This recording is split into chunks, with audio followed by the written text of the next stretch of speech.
not? Hey, I didn't realize the Knicks are the 3 seed. Sixers. I didn't realize the Sixers fell off. That's rough. Um, the Knicks are only at Knicks are only a half game back of the Bucks. Doc's about to be passed up by Thibs. This is hilarious. I haven't looked at the East End in a minute.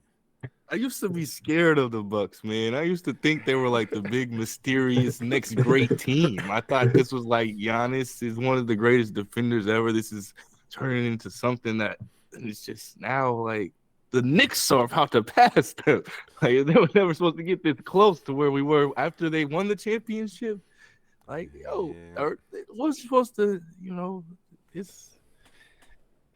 yeah, this conference used to feel like a defensive powerhouse, man. And even like not too long ago, it felt still kind of like that. And I feel like it's that's the change part. Probably why the Knicks, and I think Knicks and Tibbs are eating. Why the Knicks are cool, because it's cool about the Knicks and Pacers are really cool right now. That's probably the coolest parts of the Eastern Conference is the way the Pacers are playing and how effective it is, and then that the Knicks are just like taking the old school style. I feel like meshing it with the new era and just putting it perfectly together to eat on.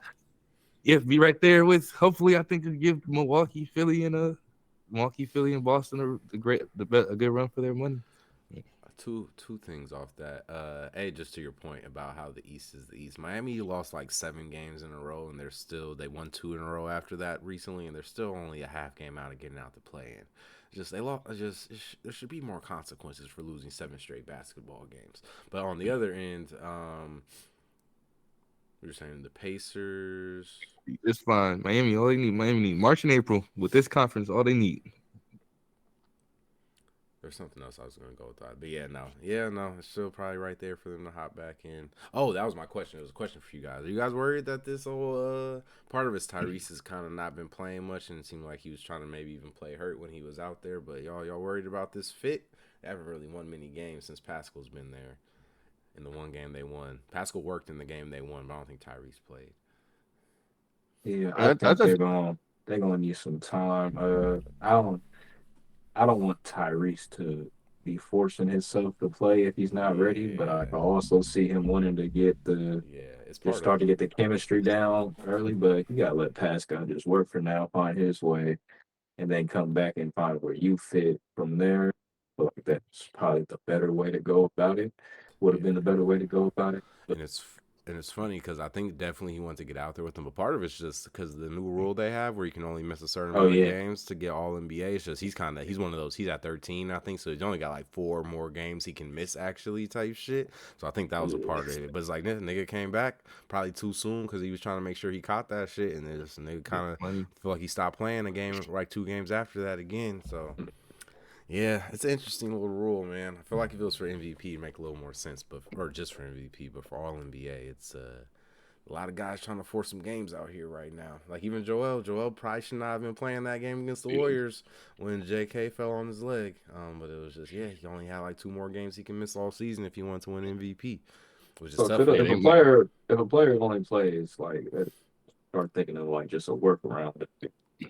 So Yeah, if they just wanted to play half the game, does it still count as a game played, or like where does it have to be like people are interested to see if we're going to get to that point and how the NBA is going to react if somebody just like plays the first Checks quarter or like first just the quarter? jump Yeah, ball, like LeBron's out there for the jump ball of a game and then he doesn't play again yeah. the rest of the game. Like Hmm. what happens after that? What happens there? So we'll see. I don't know. So they've seemed to be really cracking down on shit like this year for like they really want niggas out there playing. And to their credit, man, I don't know if they did it or if it's just like good timing. Kawhi Leonard's been playing fucking basketball, so maybe they're on to something. But I uh, say, see though. I feel like how this could. Yeah, I want to see where this goes. I feel like this could backfire, or just kind of could. The incentive thing, or the 65 attached to incentives thing, could kind of go away. Just to see how the web could get complicated, and just I'm saying, like, I feel like we've even seen kind of Tyrese kind of be even kind of crazy that Tyrese probably being that player. Because I feel like he's been kind of been in and talking to the media the last couple of years a lot, and like finding his voice or while still in the league.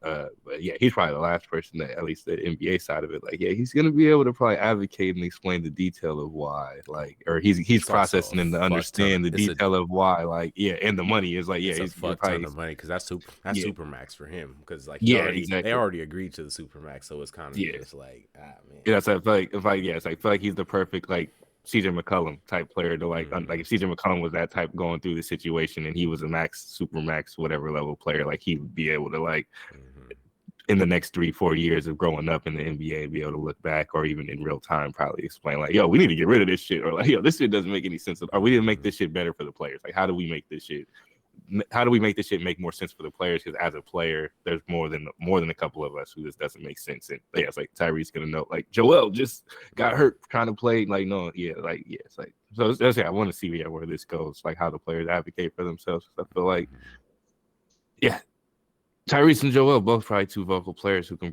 talk about it. Probably will talk about this in the off season, in this season and in the off season. So, but I was say the overall though was when talking about just the Indiana trade. I think I wanted to say the trades with Miami get Rozier. Was that the other one? Yep.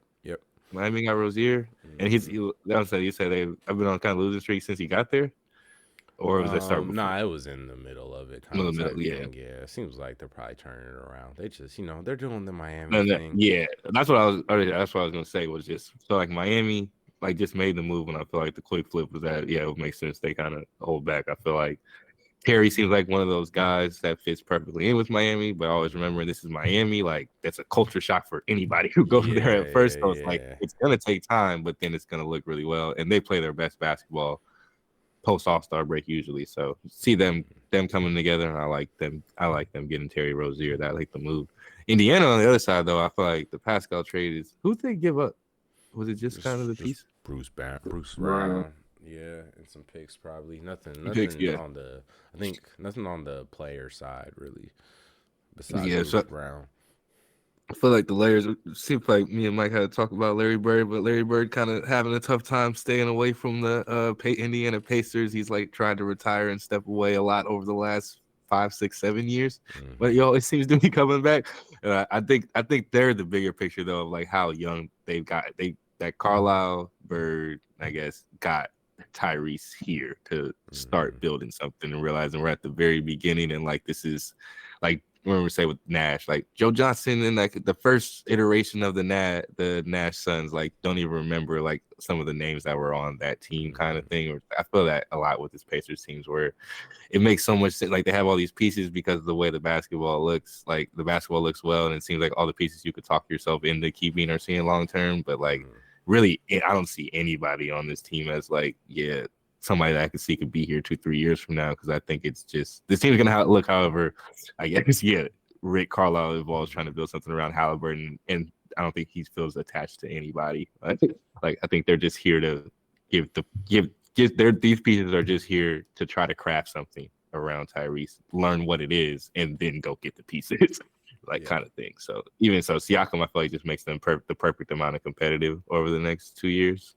But then I feel like they're aiming for all right, entering Tyrese Halliburton's prime. Who are the players that's going to be around him? Like how much of them are already here? I feel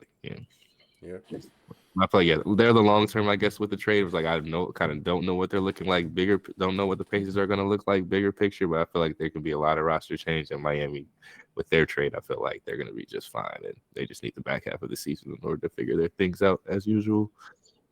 It makes sense. Not too worried about Miami in the long term, definitely. But I like I feel where you're coming from with Indiana.